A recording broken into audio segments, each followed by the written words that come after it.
मजाक चल रहा है यहां। और वही कॉरपोरेशन से आप ये सारी चीजें कर रहे हो, कह रहे हो, जो इतने सालों से फेल करती आई है। अरे शेल्टर होम्स अगर बनाना होता इतने सालों में नहीं किया होता। अगर डॉग्स को स्टेरलाइज करना होता तो इतने सालों में नहीं किया होता।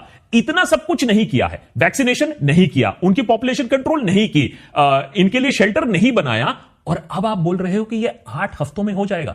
मान लेते हैं आपकी बात, सारे डॉग्स को आप भेज दो शेल्टर्स में। लेकिन एक बात बताओ, डॉग्स को इतना बड़ा पनिशमेंट देने से पहले उन लोगों को पनिश करोगे जो ये रिस्पॉन्सिबल थे कि इतने स्ट्रे डॉग्स क्रिएट कैसे हो गए?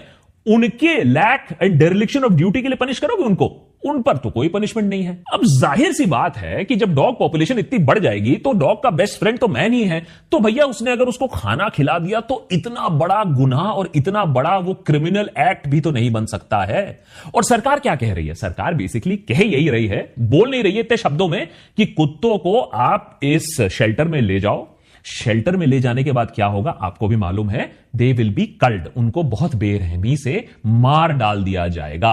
अब एक बात बताइए, अगर नहीं है, ऐसा नहीं है, तो आज तक इतना पॉलिटिकल सपोर्ट और इतना फाइनेंशियल सपोर्ट होने के बाद नेशनल कैपिटल रीजन में आप गायों तक को हटा नहीं पाए हो। इतनी गौशाला है तब भी आज गाय आपको सड़क पर दिख जाती है नेशनल कैपिटल के। ऐसा कैसे?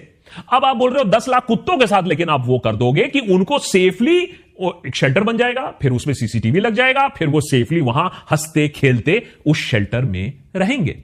तो सुप्रीम कोर्ट की वाणी एक तरफ, लेकिन उनको प्रेशराइज भी तो किसी वजह से किया गया। तो दूसरा साइड ऑफ द डिबेट भी तो आपको समझना होगा कि सुप्रीम